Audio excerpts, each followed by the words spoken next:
Bienvenidas y bienvenidos a este nuevo seminario web, el número 20 del Foro de Cobertura de la Crisis Mundial de la Salud.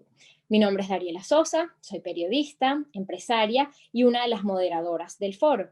Vamos a acompañarles en este espacio para seguir aprendiendo herramientas y para mejorar nuestras coberturas periodísticas y generar nuevos recursos en plena pandemia.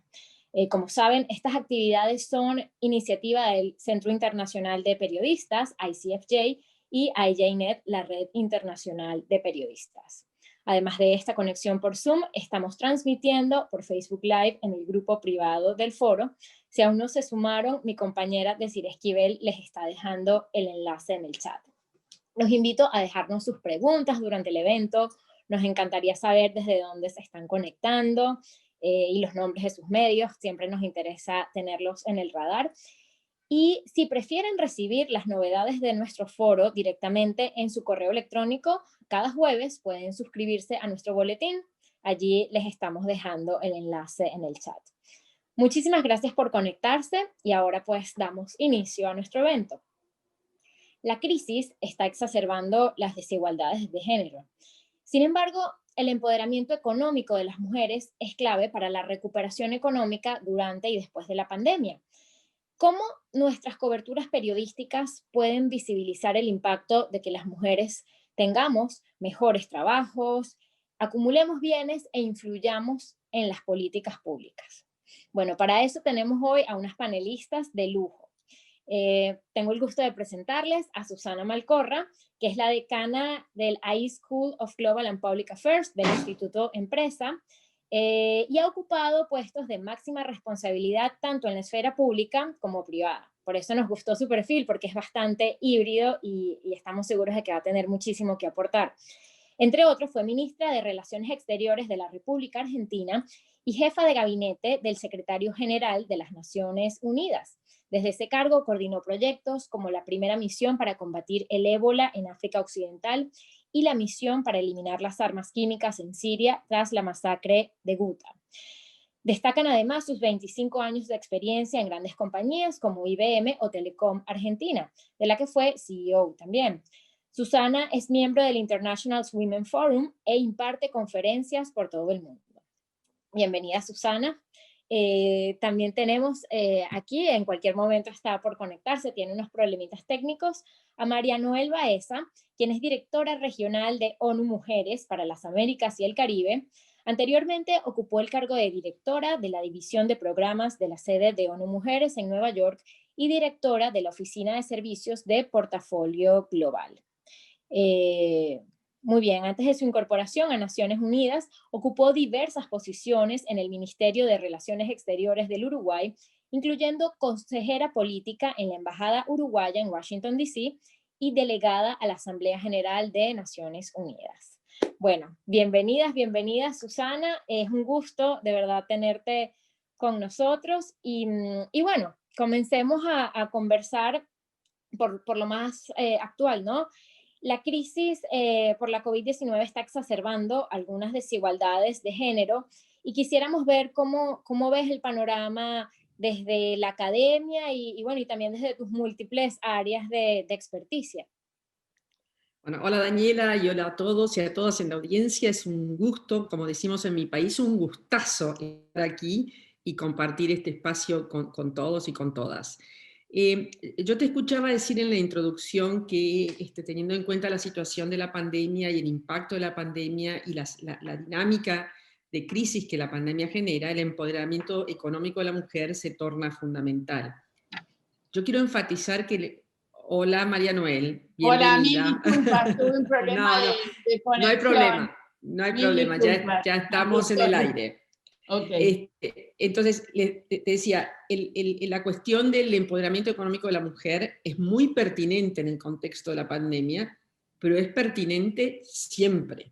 Entonces, yo quiero enfatizar que este es uno de los grandes diferenciales sobre los que tenemos que trabajar. Si la mujer no está empoderada económicamente, las oportunidades son limitadas. Entonces, es cierto que hoy nos vamos a enfocar particularmente en la pandemia, pero tengamos eso presente, no es una cosa transitoria, al contrario. Y parte de las razones por las cuales la mujer está especialmente afectada en la pandemia es precisamente por esa forma de absolutamente desbalanceada de empoderamiento económico. La mujer se ocupa especialmente de tareas de servicio, está en la frontera en todo lo que tenga que ver con la educación y con la salud, un área absolutamente impactada por la pandemia, no solamente está haciendo el frente en la respuesta, en la primera línea de respuesta al tema del COVID, sino que está siendo impactada de una manera desigual en cuanto a la cantidad de mujeres que hay enfermas de COVID en el sector de la salud. La mujer se ocupa de las tareas del hogar, esencialmente se ocupa de las tareas del hogar. Es cierto que hay una evolución en las parejas más jóvenes de entender un poco mejor la corresponsabilidad de la familia, pero en términos tradicionales la mujer es la que se ocupa de las tareas del hogar, la que se ocupa de los mayores de la familia. Todas estas cuestiones tienen un impacto absolutamente desequilibrado y desigual sobre la mujer. La mujer hace la mayoría de las tareas que no están siendo pagadas de manera adecuada, y cuando hay pérdida de trabajo, como ha habido particularmente en nuestra región, el hecho de que la mujer tenga que mantener el resto de las cosas y encima haya una pérdida de trabajo y de ingreso familiar, hace que la situación sea particularmente difícil. Me parece que lo que está pasando con la pandemia es que se está poniendo de manifiesto y se está poniendo negro sobre blanco esta realidad, se está entendiendo mejor. Entonces, quizás lo que es importante de la pandemia es que entendamos que esto es sistémico, que esto es estructural, que esto es permanente, pero que la pandemia nos da una excusa para producir los cambios que hay que producir, y de ellos podremos hablar. Claro, muchísimas gracias, Susana. Y sí, es el costo de oportunidad, porque al final tienes 3 o 4 horas que estás cuidando a los niños o a los mayores, pero son 3 o 4 horas que no estás trabajando, que no estás produciendo, bueno, hay que tomar en cuenta eso. ¿Qué nos cuenta María Noel sobre...? Que estás trabajando, que estás produciendo, sí, pero que no se reconoce el valor económico de eso. Sí, totalmente. Excelente aclaratoria. María Noel. Hola, ¿cómo están? Muchas gracias por la invitación y otra vez lamento el problema técnico que tuve. Bueno, mira, yo creo que, como decía Susana, la gran barrera que tienen las mujeres para el empoderamiento económico es el cuidado. Pero antes que eso me gustaría decirles que justamente el empoderamiento, invertir en el empoderamiento económico de las mujeres, es establecer un camino directo hacia la igualdad de género, hacia la erradicación de la pobreza y hacia el crecimiento económico inclusivo con bienestar, porque eso es lo más importante, ¿no? Creo que las mujeres somos madres principalmente, y lo que más queremos es justamente que haya un triple, digamos, dividendo a lo que hacemos, que se invisibiliza. Por eso el trabajo no remunerado, porque es un trabajo, ¿no? Todo lo que hacemos en el hogar. Fíjense que trabajamos 3.5 veces más las mujeres que los hombres en el hogar. O sea, a pesar de que salimos afuera a trabajar, venimos y trabajamos 3 veces más que el hombre. Y quiero contarles que hicimos una encuesta en Chile para entender a ver cómo se mueve esa aguja. Como decía Susana, las nuevas generaciones ayudan, dicen que ayudan. No es ayudar, es corresponsabilizarse, porque ellos son tan responsables como nosotros del hogar y de los niños. Pero bueno, pseudo ayudan. ¿Saben cuántos minutos subió? 3 minutos en la pandemia. Los hombres encuestados decían, sí, bueno, es mi mujer la que se ocupa de los niños, esa cosa es de ella. No, la verdad que yo no cociné en la pandemia, ella se ocupó. No, la verdad que yo limpiar, no, ni loco. O sea, ahí tenés la prueba. Y hicimos en Colombia un análisis del uso del tiempo de las mujeres, y también le preguntamos a los hombres. ¿Y saben lo que arrojó? El uso del tiempo de las mujeres. Por esa es la pobreza de tiempo de las mujeres, por eso no pueden salir a trabajar afuera. arrojó que representa el 15% del Producto Bruto, porque le pusimos a cada hora de trabajo que la mujer hace no remunerado, le pusimos un salario mínimo. Y eso nos arroja 15% del Producto Bruto, mucho más que cualquier industria en el país. Y en los hombres hicimos un análisis en 5 años y subió 7 minutos su trabajo no remunerado. Entonces lo que quiero decir es que es la principal barrera para que la mujer pueda verdaderamente empoderarse. Y también, como les decía, representa un triple dividendo. ¿Por qué un triple dividendo? El primero es en bienestar. ¿Por qué? Los sistemas integrales de cuidado que estamos promocionando en toda América Latina, y estoy muy contenta porque anoche el Congreso mexicano aprobó la ley de crear un sistema integral de cuidado. Ojalá que todos los países de la región lo aprueben, porque esto significa una inversión en la barrera más importante que tienen las mujeres. Pero el triple dividendo es porque contribuye al bienestar de las personas, permite la creación directa e indirecta de empleo de calidad y facilita la participación de la mujer en la fuerza laboral. ¿Y por qué lo digo así? Porque la mujer no va a salir de su casa a menos que sabe dónde está su hijo bien cuidado, su hijo, su adulto mayor, su discapacitado, ¿no? Entonces esto representa un retorno al capital humano, porque si vos sabés que tenés un buen centro, vas tranquila a trabajar. Y ese niño, en muchos países se llaman centros CAIF, bueno, ese niño que no puede entrar al sistema educativo todavía porque no tiene 5 años, bueno, está bien cuidado, está estimulado, etc. Luego crea empleo, y empleo de calidad. Para mí es una nueva industria, y es un cuarto un cuarto pilar de la seguridad social. Crea empleo. Fíjense, en mi país, yo soy uruguaya, se creó un sistema de cuidados, se crearon 70.000 empleos.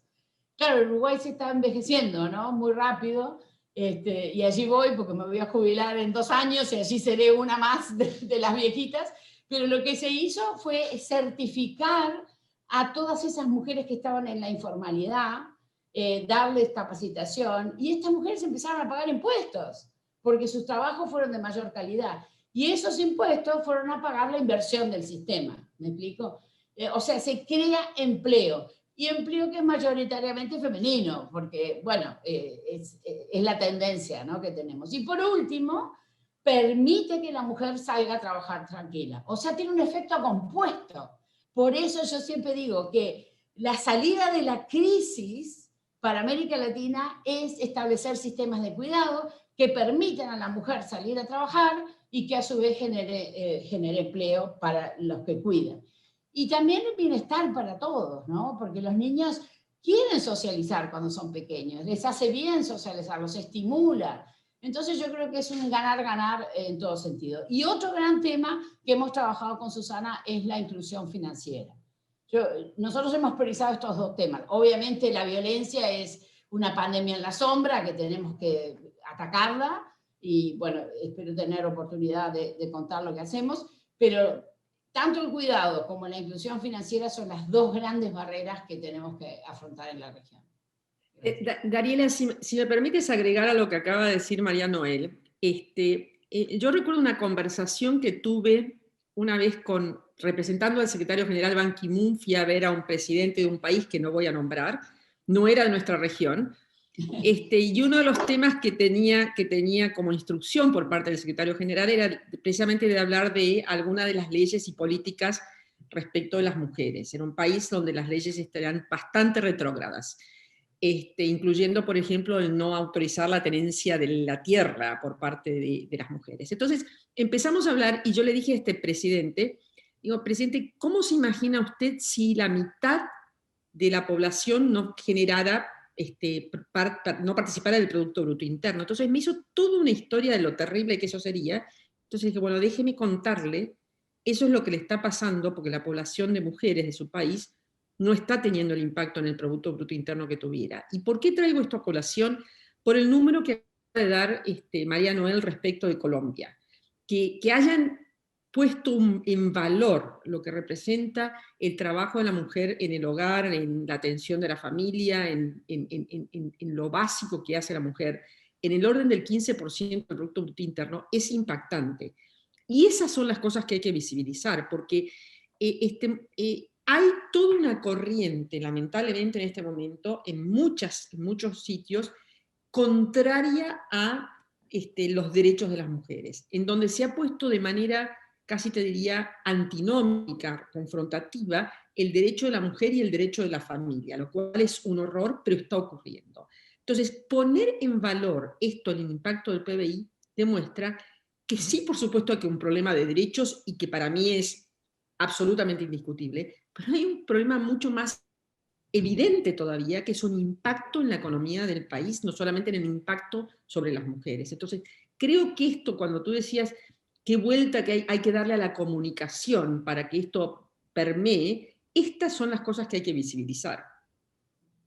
Sí, bueno, nos encanta que nos den esos ejemplos porque muchas veces en el discurso nos vemos atrapados en estas cosas, de por ejemplo decir, o sea, es trabajo, solo que no remunerado, es distinto a estoy en la casa cuidando. Y me lleva a la segunda pregunta de identificar los desafíos sociales, porque muchas veces este trabajo no remunerado tiene una trampa psicológica que es como, bueno, de amor, y tú no quieres a tu mamá y a tu papá para cuidarlos cuando ellos están viejos y ellos te criaron 18 años, o por ejemplo los hijos, tú no quieres estar viendo cómo crecen tus hijos, es una logística complicada, o sea, por ejemplo, yo estaré ahorita en este foro, mi pareja está con mi hija mayor que tiene un campamento escolar y tenían que estar, a juro, con un papá o una mamá. Y tenemos un bebé chiquito que me lo está cuidando otra persona. O sea, es complicada la logística y yo estoy consciente del privilegio que tengo. Imagínense si, no sé, estuviese yo sola, es muy difícil. Ahora, ¿cómo hacemos con esa presión? Ahí está el tema, que no se trata de que lo definamos como trabajo, porque claro, yo como madre, para mí no fue un trabajo cuidar a mi hijo, a mi bebé, darle amamantarlo, cuidarlo. No es un trabajo porque es un amor muy grande, pero sí tenemos que hablar de corresponsabilidad y tenemos que hablar de las 3 R's, que es reconocer que hay una corresponsabilidad en ese trabajo. Porque a mí no me daba gracia levantarme todas las noches cuando los bebés lloraban. Exacto. ¿No? Había noches que me levantaba yo, había noches que se levantaba mi ex marido. Pero digo, había una corresponsabilidad y eso llevaba a que a mí me reducía la carga enorme que tenía. Porque entonces una vez él, otra vez yo, tampoco era una división tan estricta, era 5 veces yo, una él, pero por lo menos había una corresponsabilidad. Y ese sentido de corresponsabilidad es lo que queremos cambiar. Porque la tradición es, no, esto es de la mujer, la cocina, los niños, la limpieza, es de la mujer. No es así. No hay una división sexual del trabajo. Y eso se fue dando en la sociedad, porque si tú lo ves, el 75% de los trabajadores sanitarios son mujeres.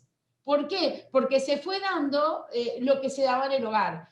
Bueno, vos sé enfermera, sé limpiadora, porque, bueno, eso es lo que sabes hacer.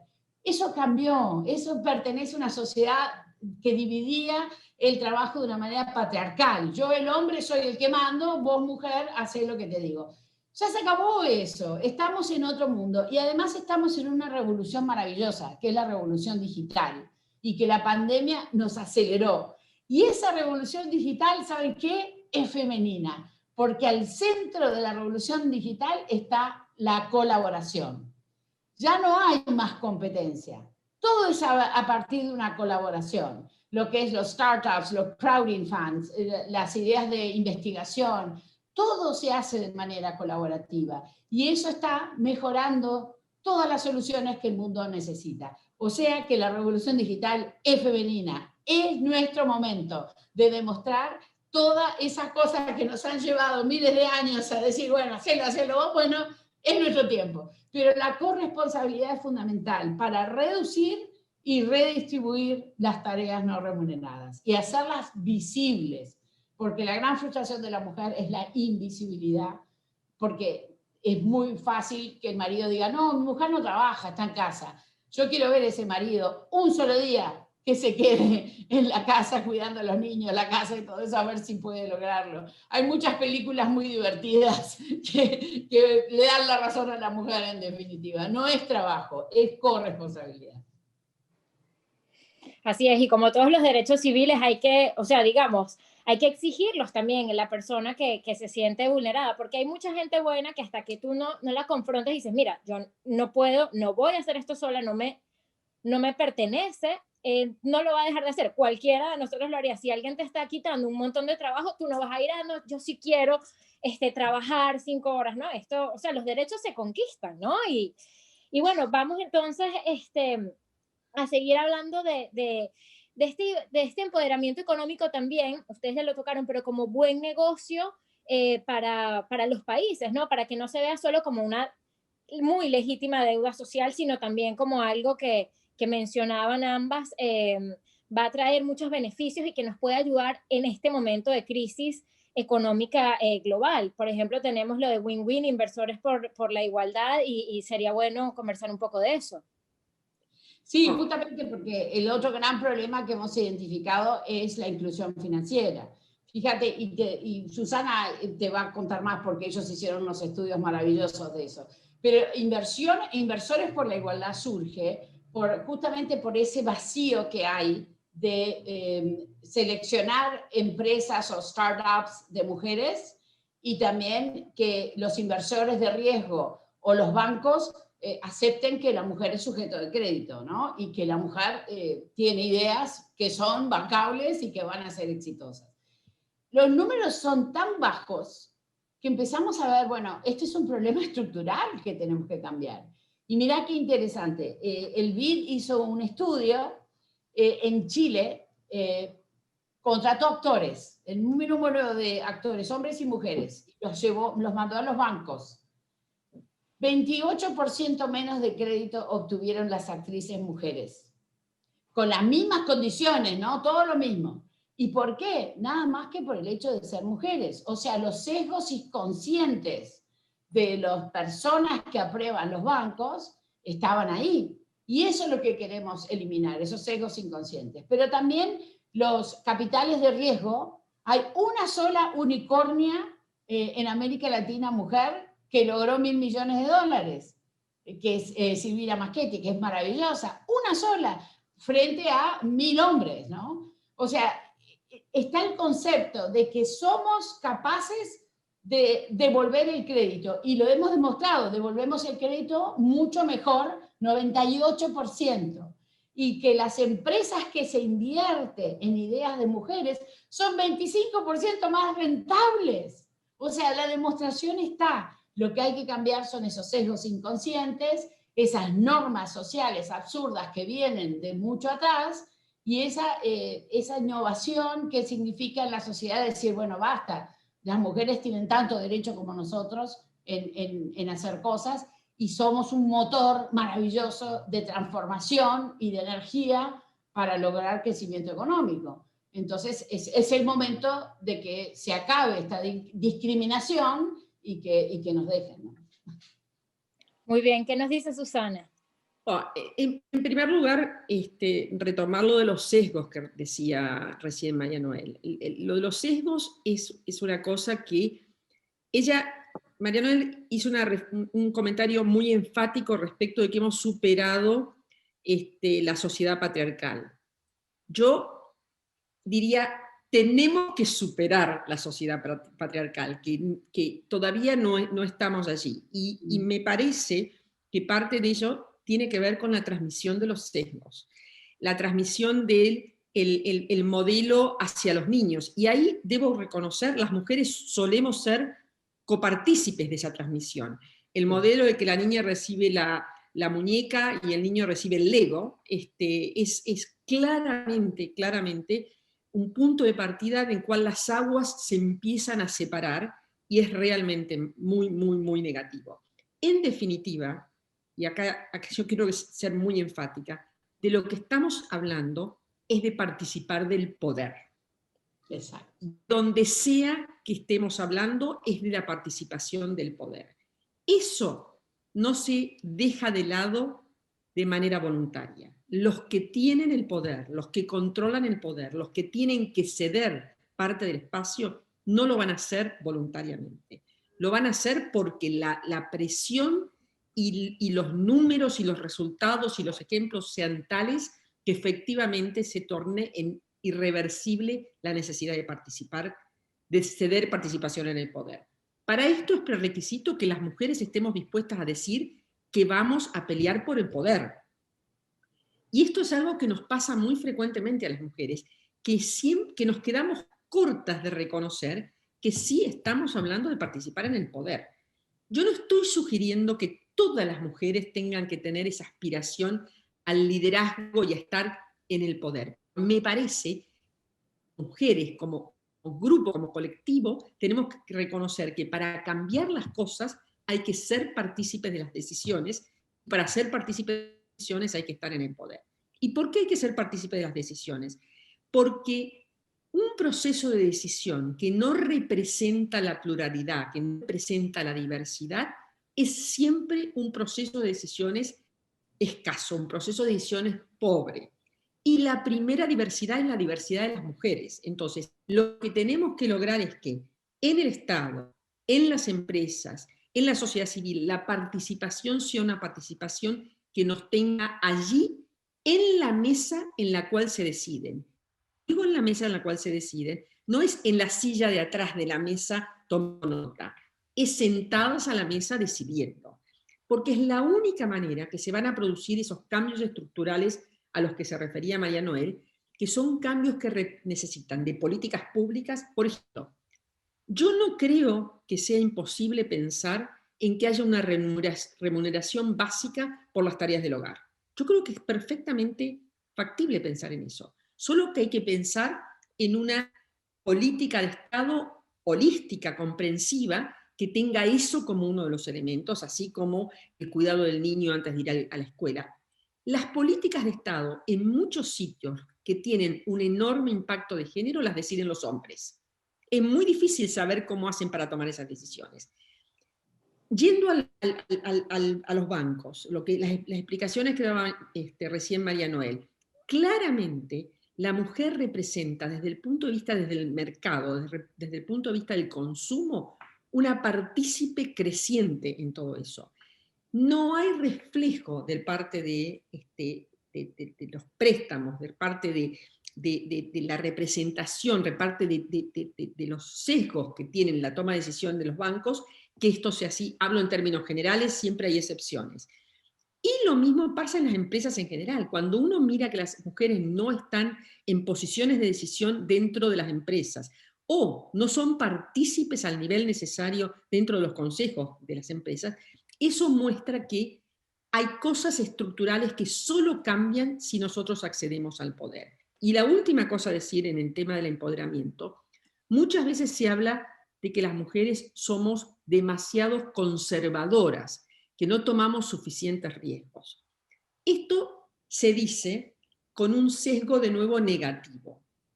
La contrapartida a esto es que las mujeres, es cierto, tendemos a cuidar más el dinero porque tenemos esa concepción holística de la responsabilidad de la familia. Entonces, que el dinerillo se vaya es algo que nos cuesta hacer. En contrapartida con eso, como bien dice María Noel, somos excelentes pagadoras. El modelo de microfinanciamiento que se ve en el Oriente es una prueba clara de que las mujeres no dejamos de pagar. Va en contra de nuestra estructura. Entonces, si en lugar de decir que somos conservadoras, que no tomamos riesgos, se dice, son excelentes pagadoras y hacen apuestas que quizás sean un poco más seguras, entonces el retorno puede ser un poco menor, pero el riesgo es mínimo, el planteo es totalmente distinto. Entonces, eso es lo que tenemos que empezar a poner en valor aquellas cosas que se transmiten con un sesgo negativo, pero que en realidad tienen una contracara muy positiva. Claro. Exacto, y si me permitís, para completar lo que dice Susana, de los 660 millones de personas que somos en América Latina, el 75% de esas personas toman decisiones de consumo y son las mujeres las que toman las decisiones de consumo. Son las mujeres en los hogares, en la sociedad. Entonces, no invertir en mujer es un mal negocio. Entonces nosotros lo ponemos en positivo, como dice Susana. Nosotros tenemos los 7 principios de empoderamiento económico de la mujer, justamente para movilizar a las mujeres a los directorios de las empresas, al senior management, ¿no? A que las mujeres ocupen lugares más preponderantes en las empresas, porque siempre nos arrinconan en directora de recursos humanos y directora de marketing. Otra vez, segregación de trabajo, ¿no? Pero bueno, y queremos empujar también con estos principios las cadenas de valor que integran a las empresas, que también se respete la igualdad, el rol de la empresa en la comunidad, el rol de la empresa en lo que son las licencias parentales, etcétera, ¿no? Pero para mí lo importante es demostrarle a una empresa que no tiene mujeres, que no tiene diversidad, es una empresa que va a morir, que va a caer en bancarrota, porque no entiende las necesidades de consumo, que las definimos las mujeres. Entonces, un directorio que no tiene mujeres y que no tiene mujeres diversas, porque no te olvides que las mujeres somos muy diversas y tenemos que tener en cuenta la interseccionalidad. Mujeres afrodescendientes, mujeres indígenas, mujeres con orientación e identidad sexual distinta. Esa diversidad trae riqueza a las discusiones. Yo me acuerdo cuando era pequeña, en Uruguay, porque yo crecí allí, las reuniones eran los hombres por un lado y las chicas por otro, ¿no? Pero cuando empezamos a hablar de política nos juntábamos todos. Y era muy interesante ver cómo los hombres nos escuchaban y decían, ¿ves? Eso yo nunca había pensado. Y nosotros decíamos lo mismo, mira, tu punto de vista es interesante porque yo nunca lo había pensado. Porque tenemos estructuras mentales distintas, pero la riqueza está en compatibilizarlas, en coordinarlas, en hacer, bueno, ese bienestar que tanto queremos, ¿no? Que tiene campanas distintas y que escuchándolas vas haciendo una campana mejor, ¿no? Y eso es lo que queremos, justamente creemos firmemente, no como lo dijo McKinsey hace unos años, sacó un estudio que tuvo mucho impacto, sobre todo para el World Economic Forum, que decía que si se invertía en igualdad, si se permitía invertir más en mujeres, el mundo iba a crecer hasta un 6%. Imagínate, ahora estamos hablando que el mundo va a decaer en una crisis terrible, en la región se está hablando de 8 o 9% de descrecimiento, ¿no? Frente a esto, que es un futuro maravilloso. Pero es justamente esa discriminación, es esos sesgos, es esa mal pensamiento, incluso como empresarios, porque van a desaparecer. Los empresarios que no toman en cuenta la diversidad, les decimos hasta luego, porque es no entender cómo el mercado evoluciona. Fíjense todas las cosas que han mencionado y que ya son como potenciales historias periodísticas, ¿no? Sistemas de cuidado, remuneración básica, y esto lo digo para los colegas que estamos aquí que de repente quieran agarrar eso e investigar más. El crecimiento económico, el liderazgo femenino empático, no verlo en contraposición a necesariamente uno del hombre, que bueno, es el liderazgo histórico que hemos visto y que tenemos normalmente como referentes. La posición quizás un poco más conservadora según la estructura mental tradicional a la hora de pedir un crédito, que puede ser algo positivo, y bueno, y la generación de masa crítica, ¿no? En todos los espacios de decisión, al haber más mujeres va a haber esa perspectiva más representada, ¿no? Todas esas ideas se las dejo. Ahora, en cuanto a coberturas, entonces, ya hemos hablado de esto. ¿Qué historias creen o qué formas de concebir el empoderamiento femenino creen que están subrepresentadas en los medios, o a veces ustedes ven que se reproducen sesgos, mitos o algunos términos que no se usan correctamente? Y aquí el espacio está abierto para críticas constructivas. Más bien nosotros los periodistas muchas veces no tenemos el tiempo para solo dedicarnos a un tema y bueno, y solemos caer en estas cosas, y es parte de lo que queremos corregir con estos espacios de aprendizaje. En esa lista que mencionaste te olvidaste hablar de corresponsabilidad. Y yo creo que los medios tienen un rol importantísimo en hablar de corresponsabilidad, en dejar de ser machistas ustedes en decir, bueno, la mujer le pidió ayuda al marido. ¿No? Estamos hablando de corresponsabilidad. Yo creo que esa es la revolución que tenemos que lograr. Y segundo, romper los estereotipos, ¿no? Esos estereotipos que son inconscientes, esos sesgos inconscientes, incluso cuando se habla de nosotras como supermamá, porque trabajamos, cuidamos a los nenes, etc. O sea, yo creo Claro, que el mito de la supermujer también es desesperante y agotador. es irreal. agotador también, ¿no? Pero bueno, necesitamos poder representar a las mujeres desde sus luchas y sus victorias, ¿no? Y apoyar a esas emprendedoras, contar las positivas historias, cómo están rompiendo esquemas. O sea, a mí me encantaría ver mucho más esas mujeres innovadoras que se fueron a Silicon Valley y que están haciendo historia. El otro día hicimos un evento con 3 latinoamericanas, menores de 30 años, o sea, súper jóvenes, que se dejaron todo, se fueron y están haciendo maravillas con innovaciones tecnológicas, sobre todo, pero también contar esas mujeres heroicas, afrodescendientes o indígenas, que también están rompiendo esquemas, a pesar de que no tienen acceso a Internet, ¿no? Siguen usando radios comunitarias porque no hay señal en el Amazonas o en donde están, pero sí están ayudando para mitigar y para adaptarse a un cambio climático, porque ellas tienen los saberes ancestrales, ¿no? Yo creo que hay que ver la mujer en toda esa dimensión. Y por último, las sobrevivientes de víctimas de violencia. Yo creo que son violadas nuevamente muchas veces por la prensa, cuando dicen, se lo merecía porque mirá cómo iba vestida, o cómo se cree salir a la 1 de la mañana, o cómo se cree tomarse 2 copas. Ponen el onus en la mujer y no se habla de los depredadores y cómo hay que parar esa violencia sexual tremenda que existe en el mundo, que los hombres se siguen creyendo dueños de nuestros cuerpos, ¿no? Ustedes tienen un rol fundamental para parar la violencia, ¿no? Son unos socios estratégicos para nosotros. Así que ojalá que podamos trabajar en conjunto, con mucho gusto, para que el lenguaje que ustedes utilicen vaya cambiando las normas sociales, porque las normas sociales se van cambiando todos los días a través del lenguaje, a través de las visiones y a través de lo que los medios y las redes sociales y ustedes nos ayudan a evolucionar. Sí, han surgido editores de género últimamente en algunos medios, pero no es suficiente porque siempre es ver la nota, repensar, ver qué estructuras mentales o qué sesgos estamos reproduciendo muchas veces inconscientemente. ¿Qué nos cuenta Susana? ¿Qué ha visto?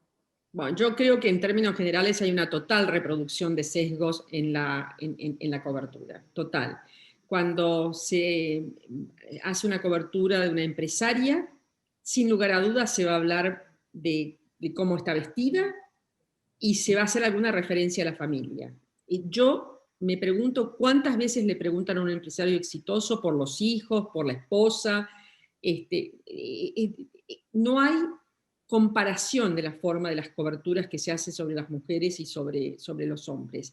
A mí me parece que hay una enorme responsabilidad por parte de la prensa para por lo menos, como mínimo, tener un template, tener un cuestionario estándar que aplica de manera independiente del sexo de quien lo está siendo entrevistado, ¿no es cierto?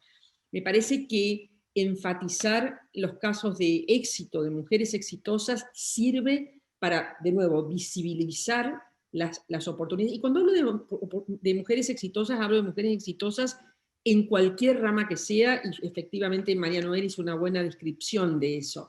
Y por el contrario, mostrar los casos de hombres que han asumido esa corresponsabilidad y están orgullosos y la llevan adelante bien, porque también hay de esos casos, porque el visibilizarlos empieza a mostrar, a fijar tendencia.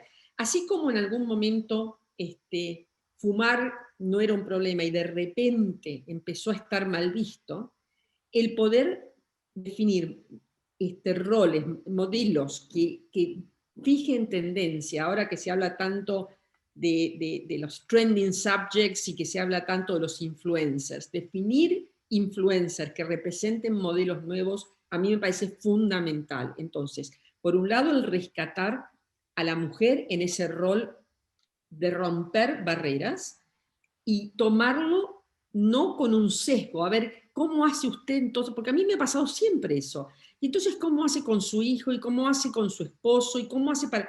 A mi marido jamás le preguntaron eso. Jamás de los jamases. Entonces, empezar a ser conscientes de que la manera que se entrevista, que la manera que se describe, que la manera que se destaca, es en sí misma una manera de establecer sesgo o de fijar nuevos roles y nuevos modelos. Sí.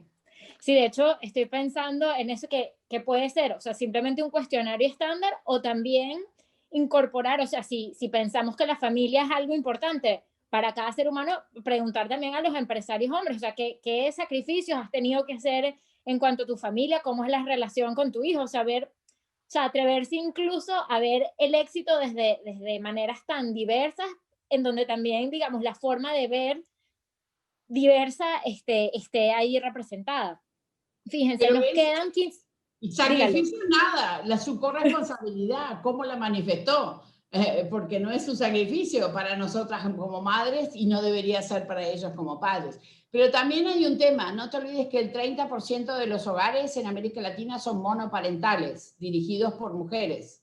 O sea, el ideal de la familia lamentablemente cambió, y cambió muy rápidamente. Entonces tenemos que adaptarnos a las nuevas realidades, ¿no? Y es importante no dar esos falsos o artificiales nociones.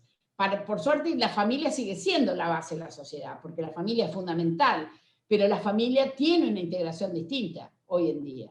Y es importante también porque no te olvides que el 70% de los trabajos de las mujeres en América Latina es informal.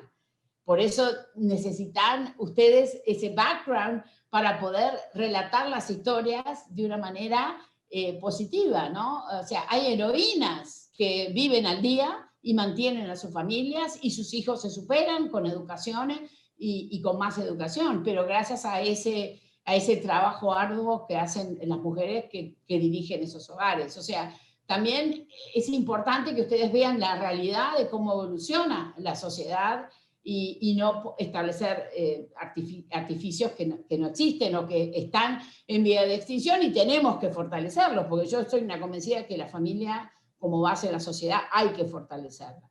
Pero también es necesario que las mujeres cuando están en la noticia, incluso en el sector de entretenimiento, todavía tenemos masivos teleteatros que ponen a la mujer en una situación patriarcal, ¿no? En una situación de, bueno, de total invisibilidad o de sufrimiento o de que no puede hacer nada frente a su situación. O sea, yo creo que también está bueno decir, bueno, esta mujer es fuerte, esta mujer es resiliente y esta mujer tiene estas características, ¿no? O sea, tenemos mucho que hacer en la música, en el entretenimiento, pero ustedes son fundamentales para poder contar esos éxitos y para poder poner a la mujer de una mejor manera, ¿no?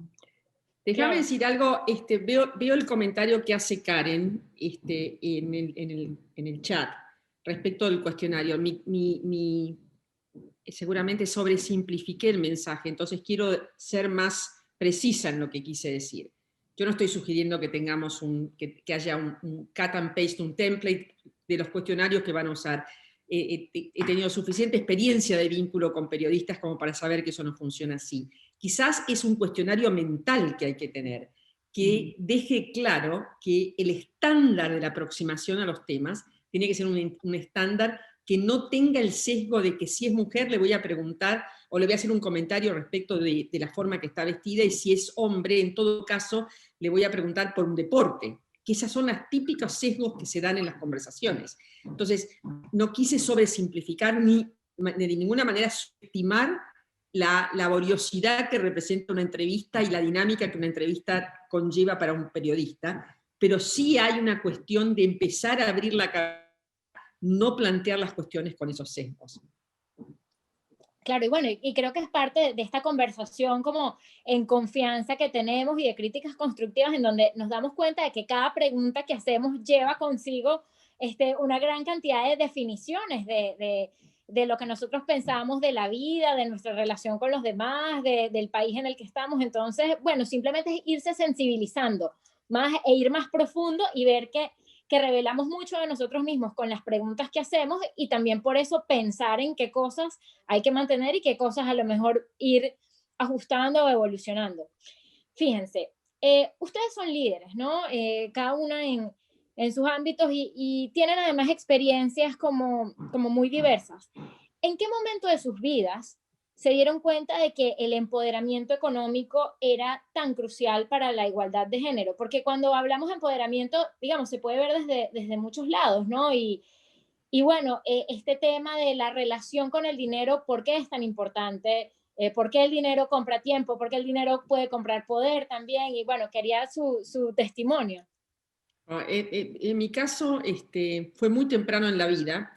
Yo soy hija única, y siempre digo que probablemente eso me marcó muchísimo, porque para mis padres, que eran gente de clase media trabajadora, no había ninguna duda que yo iba a ser una profesional, y por supuesto que iba a tener una familia, eso iba de suyo, no había otra posibilidad, y que aparte iba a ser todo bien, que iba a ser exitosa. Eso te pone mucha presión, mucho sobre tus hombros.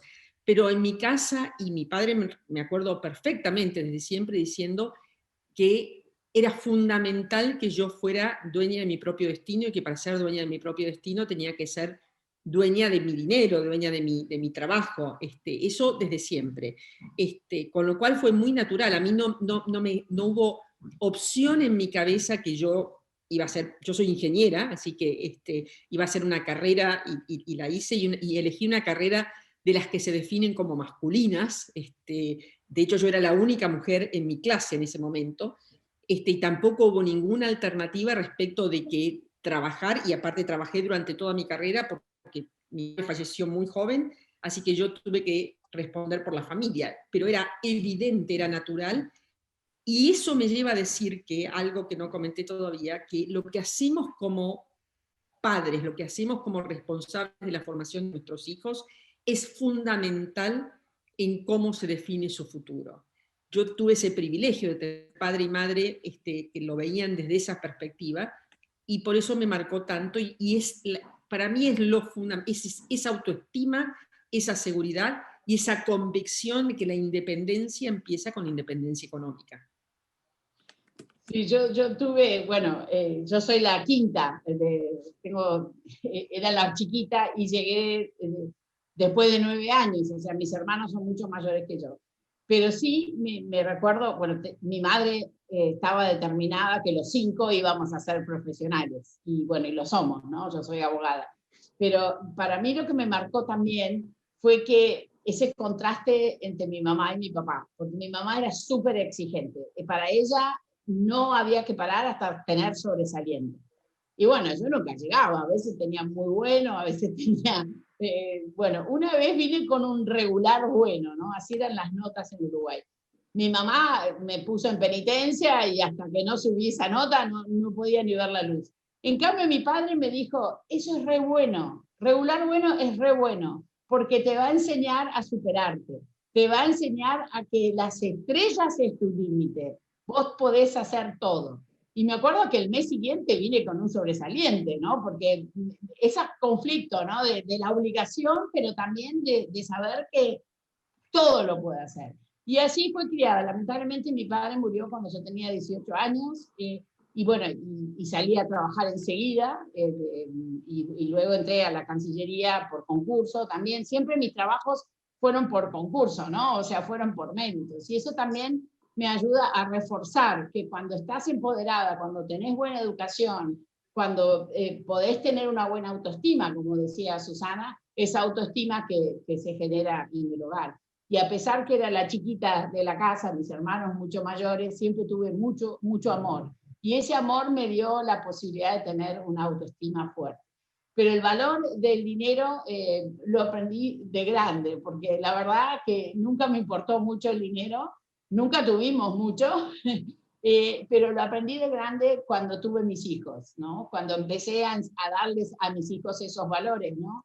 El valor de la autoestima, el valor de reconocerse ellos como que pueden llegar a cualquier lado. Y como dice Susana, yo creo firmemente también que es en el hogar donde transmitimos esos valores que tienen que ver con la libertad, con la integridad, y también con el optimismo y la felicidad, ¿no? Porque estamos en este mundo, en definitiva, para ser felices. Entonces, por eso tenemos que armarnos de esos valores universales y, bueno, y transmitirle a nuestros hijos. Gracias por compartir estas anécdotas tan personales, lo valoramos mucho porque creo que siempre somos como un sistema de cosas, ¿no? Y bueno, las personas que han influido en nuestra vida son sumamente relevantes y es importante para entender en dónde estamos hoy y hacia dónde vamos a ir. Ya nos quedan 5 minutos y por el respeto a ustedes y a nuestra audiencia tenemos que ser muy puntuales, pero quería hacerles esta última pregunta de cuáles fueron sus mentores en la relación con el dinero. Bueno, ya mencionaron el rol de sus padres, pero quizás tuvieran a alguien más en otros espacios educativos o comunitarios. Y también, ¿qué recomiendan a quienes están viendo esto y de repente no tuvieron ese rol tan claro? ¿Por dónde comenzar a la hora de uno dice, bueno, me voy a empoderar, voy a tomar autonomía económica por cuenta propia? Bueno, yo tuve un gran mentor cuando entré a la Cancillería uruguaya, que se llama Enrique Iglesias, que fue canciller, fue presidente del BID, y yo lo admiro muchísimo porque él también hizo un gran esfuerzo de pequeño. Sus padres tenían una verdulería y él repartía la verdura de día y de noche estudiaba. Así que siempre lo admiré porque tuvo posiciones sumamente importantes en mi país y luego en el mundo internacional. Pero él me enseñó que el esfuerzo, el empoderamiento de uno mismo viene por la educación y que no podemos parar de educarnos. Y siempre me acuerdo de estas cosas que él me decía y siempre, todas las semanas, me paro los viernes y digo, bueno, ¿qué aprendí hoy? ¿No? ¿Cómo puedo seguir creciendo? ¿Cómo puedo seguir educándome? Y yo creo que es algo de toda la vida. A pesar de tener una carrera, seguir siempre estudiando, educándose, y buscando nichos para poder ser mejor, ¿no? En definitiva, ese es la carrera que uno tiene que tener, ¿no? Siempre superarse y siempre tratar de ser mejor. Muchísimas gracias. Yo tuve muy buena mentoría en mi escuela. Yo fui a una escuela en donde tuve un par de profesoras y la rectora de la escuela que eran realmente fantásticas y que representaron así de alguna manera una visión de avanzada para la época en cuanto al posicionamiento de las mujeres. Eso me sirvió muchísimo porque, de nuevo, el punto de partida, la seguridad y la autoestima de base es fundamental. Yo comparto con María Noel la cuestión de la educación, pero también he de reconocer que tenemos muchísimas mujeres que no han accedido a la educación y para las cuales el empoderamiento económico es tan fundamental. Y acá quiero hacer una breve mención quizás a lo que se habló del trabajo informal y del peso que tiene el trabajo informal de las mujeres. Una de las cosas que escuché decir el otro día a Alicia Bárcena, la secretaria ejecutiva de CLAC, de la CEPAL, en una conferencia, es que uno de los grandes temas que tiene que producir Latinoamérica es la transformación de informalidad a formalidad de su economía hacia adelante como salida de la pandemia, porque es el tema endémico de nuestra región. Bueno, yo junto con eso diría, es la transformación de la mujer como eje de la informalidad, porque si resolvemos todo esto, está el empoderamiento económico de mujeres que muchas veces no han accedido a un nivel de educación, y eso es la base del cambio y de un impacto finalmente positivo de esta pandemia que nos ha golpeado y nos ha golpeado tanto, ¿no? El sistema de cuidado, por eso. Así es. Bueno, fíjense cómo tenemos un montón de temas. Aquí el impacto de las familias en su diversidad, en el empoderamiento económico, en los espacios de educación, ver también qué pasa cuando no hay espacios de educación disponibles. Así que hay un montón de historias. Yo los invito a que nos contactemos con Susana, con María Noel, con su equipo, porque sabemos que tienen una agenda full, pero siempre hay espacio para preguntar por un enfoque, por alguien de los equipos puede responder y puede ayudar y podemos ser, digamos, podemos ir más profundo a la hora de nuestras coberturas. Así como tenemos a nuestro científico de confianza para hablar de todo esto de la COVID-19 y estar seguros de que no vamos a errar o no vamos a manejar mal las expectativas, también podemos tener a nuestro experto en género en confianza y que nos ayude a ver que realmente estamos haciendo un enfoque preciso, constructivo y que haciendo el mejor periodismo posible. Yo los invito a que rellenen nuestra encuesta y nos digan cómo podemos mejorar los próximos eventos de ICFJ. Le agradezco un montón a Susana y a María Noel por habernos acompañado, por habernos abierto ese espacio en su agenda y además por haber venido con tan buena energía y con conversaciones y puntos de vista que de verdad nos dejan a nosotros pensando. Muchas gracias a Pamela Ogando también, que fue una maravillosa articuladora de este espacio. Y bueno, sigamos en la conversación. Ya saben que estamos para tejer redes y que en estos momentos la colaboración es más importante que nunca.